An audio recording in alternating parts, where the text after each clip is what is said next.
In this video, I'm going to talk about personalizing your pages with merge fields so that your contacts will feel like your pages were made specifically for them. As a simple example, you might use a name merge field on your thank you page as a way to thank your customers personally after they buy something from you. Now, in step 1, I'll walk you through how to add merge fields to your pages. Then in step 2, we'll pass your contacts information to your page. And in step 3, we'll set up your default merge fields. Let's get started. Adding merge fields to your pages is easy. You just add them to any text, form, or custom HTML field using the merge field button. The icon is on your main text toolbar or in the settings of your button text or form field. If you click the merge field dropdown, you'll see contact fields and some other special merge fields. It's best to add your merge fields using this dropdown because they'll always be formatted correctly. You could type them in yourself, but your merge fields won't work if you forget to use the right capitalization or miss a space, and you don't want that. Another thing, these merge fields won't work in preview mode because we don't know which contact information you want us to merge in there. So you'll need to publish your page first and then visit the live URL to see them in action. And that's it, step 1 done. Second, you'll pass your contacts information to your page. There are 3 ways to set up your page so that we can fill in your merge fields with the right person's info. I'll talk about them in more detail in our contact tracking video. For now, I'll quickly go over the ways to pass a contact's info to your page, using a Perl, using variables in your links, and getting your visitors to log into your membership site. Let's talk about Perls first, because they're dead easy. Personalized URLs are a feature of Ontraport where we automatically create a separate custom page URL for each contact in your account. So, one contact may be sent to jane.mypage.com and another to joe.mypage.com.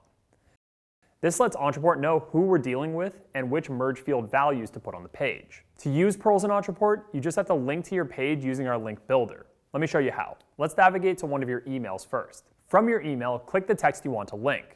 We'll choose Learn More here, then click the link button. A window will open up and you'll choose Link to Ontraport Page and pick a page that you want to send your contacts to. Use the drop-down menu to choose your page's name. You can also add a button to your email to do the same thing. Click Edit, click Link URL, and then choose Ontraport Landing Page and choose your page's name. The key here is to use the Ontraport Landing Page option, which automatically turns your link into a Perl. We can do this on your pages too. Let's go ahead and add a Perl as a thank you page after somebody fills out a form. From your form settings, select Use this landing page in the Send Contacts Here section. Once you've selected the page you want to send your contacts to, hit Save, then hit Publish. Okay, that's about as easy as it gets. Now let's talk about the second way to pass a contact's information to your pages using URL variables. The main reason you'd use this method is for people coming to your pages from a system other than Ontraport. Since other systems can't link to Perls, you can sometimes make things work by passing information in the URL itself. You'll usually be able to do this with a good third-party email system, form builder, shopping cart, stuff like that. URL variables are the stuff you can see in URLs after the question mark. These variables carry your information that you can use on your other page. Because Ontraport pages will automatically grab those variables from the URL to fill into your merge fields. You'll need to pass each merge field you want to use on your page. Let's say you wanted to create a happy birthday page that says Happy Birthday John. We hope you enjoy your 40th birthday. In this case, you'd have to pass a variable for both the contact's first name and another one for age.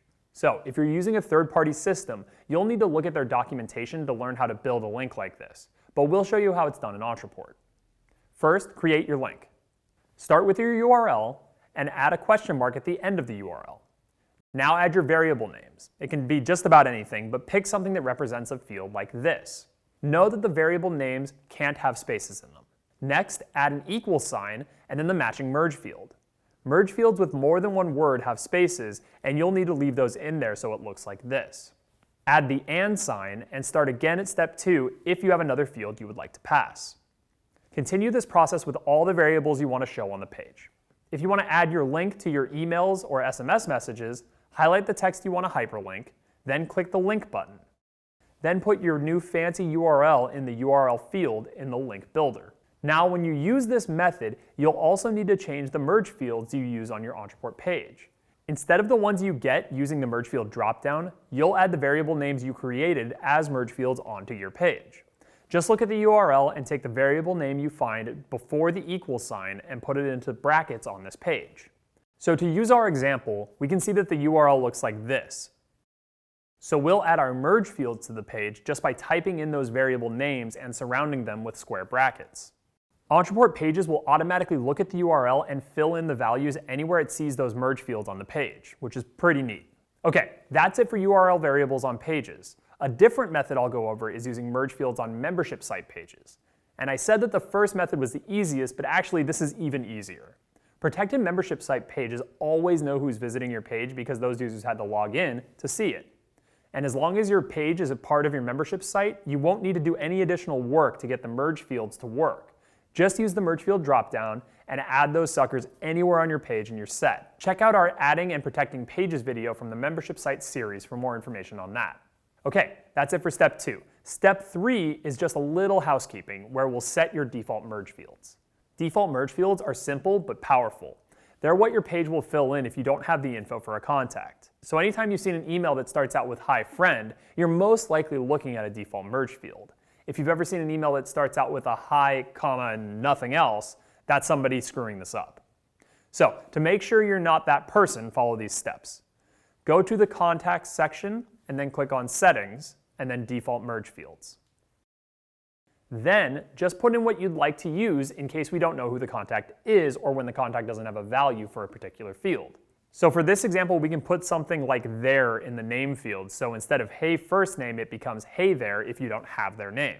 Click Save and you're all done. Now you know how to create more personalized experiences for your contacts by customizing the content on your pages. We went over how to add merge fields to your pages, pass your contact's information to your page, and set up default merge fields. And if you keep watching this series, I'll show you an even more powerful personalization tool, which is conditional content.